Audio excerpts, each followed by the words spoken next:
நேத்து தான் 3 BHK movie பார்த்தேன். ரொம்பவே எமோஷ்னலா இருந்தது. ஒரு நார்மல் ஃபேமிலி அவங்களோட பெரிய ட்ரீம எப்படி வந்து ஃபுல்ஃபில் பண்றாங்க அப்படின்னு பார்க்குறப்போ, ரொம்பவே ஒரு ஒரு சீனும் கடக்கிறப்போ ரொம்ப ரொம்ப எமோஷ்னலா இருந்தது. ஏன்னா, இதே மாரி சிச்சுவேஷன்ஸ நான் பக்கத்துல இருந்து பார்த்துருக்கேன்.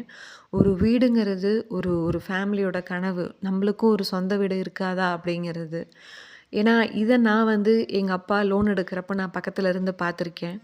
இப்ப மாரி வந்துட்டு ஆட்டோமேட்டிக்கலா பேங்க்ல இருந்து எடுக்காது. அப்பலாம் செக் லீஃப் எழுதணும். அந்த செக் லீஃப நான் எழுதியிருக்கேன்.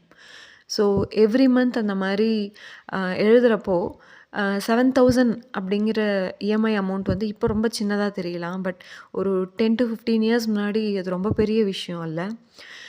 இது வந்துட்டு ஏன் இவ்ளோ எமோஷ்னல் அப்படின்னு கேட்டா, அப்பலாம் வந்துட்டு ரிஸ்க் எடுக்க கண்டிப்பா நம்மளோட பேரண்ட்ஸ்லாம் பயந்துருப்பாங்க. இப்போ ரிஸ்க் எடுக்கிறதுங்கிறது வந்து ரொம்ப ஈஸியா இருக்கு. ஏன்னா நம்மளுக்கு லோன்ஸ் எல்லாம் வந்து ரொம்பவே ஈஸியா குடுத்துடுறாங்க. நம்ம கேட்ட உடனே சில ஃபார்மாலிட்டீஸ் முடிச்சுட்டு குடுத்துடுறாங்க. பட் என்னன்னா, நம்மளோட ஹோல் லைஃப் ஹவுசிங் லோனுக்காக 20 இயர்ஸ், 25 இயர்ஸ நம்ம கொண்டு போய் அப்படியே பேங்க் கிட்ட குடுத்துடுறோங்கிறத மறந்துடுறோம். ஏன்னா, இதே தப்ப நானும் ஒரு ஒரு 2 இயர்ஸ் முன்னாடி பண்ண பார்த்தேன். பட் லக்கிலி நான் எஸ்கேப் ஆயிட்டேன். எப்படின்னு கேட்டிங்கன்னா, ரிச் டாட் புவர் டாடுங்கிற ஒரு புக்கு என்னோட லைஃபையே சேவ் பண்ணிடுச்சுன்னு தான் நான் சொல்லுவேன். அந்த புக்க அப்ப நான் வந்து ஆடியோ புக்கா நான் கேட்டுட்டு இருந்தேன். ஒரே ஒரு லைன் தான் என்ன வந்து ரொம்ப டோட்டலி அப்படியே மாத்திருச்சு.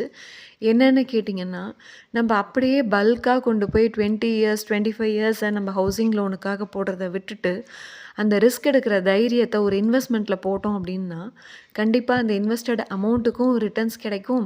அதே மாரி நம்ப வாங்குற வீட்ட விட எக்ஸ்ட்ரா அமௌண்ட்டு நம்ம கையில இருக்கும். ஸோ இந்த மாரி நீங்க ஃபைனான்ஷியலா ஸ்ட்ரகிள் ஆயிட்டு இருக்கீங்க அப்படின்னா, ரொம்ப பயந்துக்காதீங்க. இதெல்லாம் நான் எப்படி எனக்கு தெரிஞ்சுக்கிட்டேன்னா, டெய்லி ஒரு ஃபைனான்ஷியல் வீடியோ பார்ப்பேன். இது என்னோட செல்ஃப் டெவலப்மெண்ட் ஃபேஸ்ல நான் எடுத்துக்கிட்டேன். ரொம்பவே எனக்கு யூஸ்ஃபுல்லா இருந்துச்சு. நீங்களும் ட்ரை பண்ணுங்க. Thank you.